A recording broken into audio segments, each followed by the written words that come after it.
3 minutes or so after the Big Bang, according to the standard model of the Big Bang theory, the temperature was hot enough to create about 1/4 of the protons. The protons that came into existence from energy were about 1/4 of them were turned into helium. Remember what I mentioned before about the fact that we look out into any galaxy whatsoever. It doesn't matter how far away it is, or how long ago the light left that galaxy, which basically saying the same thing. That all galaxies have about 1/4 of their mass as helium, because no matter where the galaxy is in the universe, that was created, that conversion of hydrogen into helium occurred very early in the universe, when the universe was really, really tiny, right? And that's why it's the same everywhere. No matter where you look, you get that, 3/4 helium, 1/4 helium, 3/4 hydrogen. All right. And of course, nowadays, there's been enough time that stars have evolved into other heavier elements as well. That's the whole idea of population 1 star, population 2 stars becoming population 1 stars. In the next about 500,000 years or so, the things began to cool, and eventually. This point right here is when light is able to go from place to place without being almost immediately absorbed, and that's actually the time. So it's about 400,000 years or so after the Big Bang was created, which is about 500,000 about 500,000 years. That's when the universe becomes transparent to light, and the light is able to move around, and that's actually that's what we're seeing from the cosmic background radiation. Of course, it's been stretched out because the universe has been expanding ever since that time, roughly 400,000 years after the Big Bang. All right. Then comes the formation of galaxies, stars, and then galaxies. And of course, somehow we think that there's more and more evidence of this. That this is kind of the way things are appearing right now.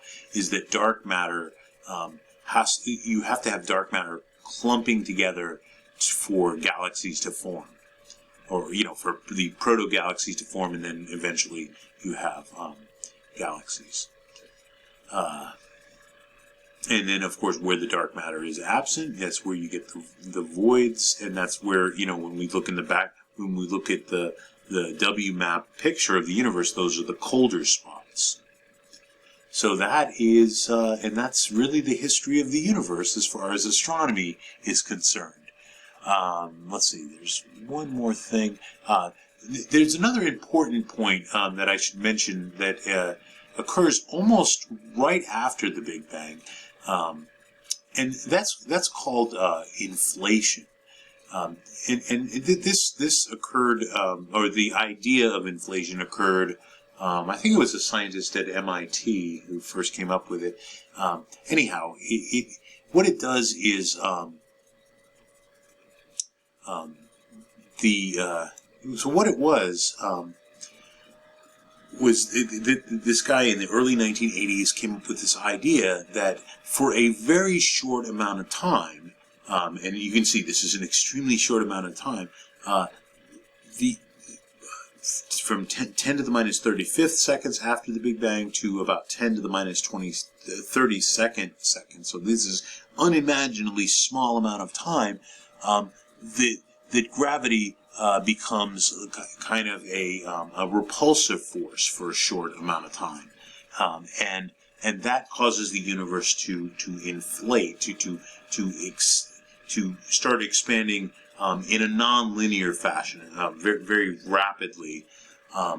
People are actually very interested in this nowadays because what this idea did is it helps us understanding how gravity becomes a force unto itself, a force different than, like, for example, the magnetic force or the strong nuclear force or something, things like that. I mean, there's only four known forces in the universe.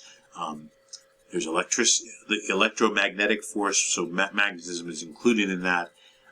There's gravity, of course. There is the bond between protons and neutrons called the strong nuclear force. And then, of course, the force that is responsible for radioactive decay, that's called the weak nuclear force. So those are the four forces in the universe, and we think that at the moment of creation, that all four forces were one kind of super force. And what inflation does is it isolates, it allows gravity to be stripped off as its own unique force. All right, so why are people interested in this now? It kind of, if this didn't occur for just such a short amount of time, what caused it to occur, first of all?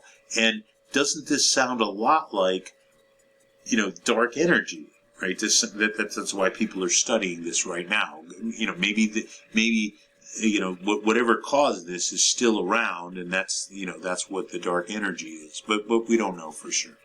So that's what inflation says, is the universe undergoes what is really, really tiny, like smaller than a proton. It undergoes a very rapid expansion. And that is chapter 18. Okay, so I will give you the hint on in that one problem for the homework, and that'll be it. That's the last of the new material.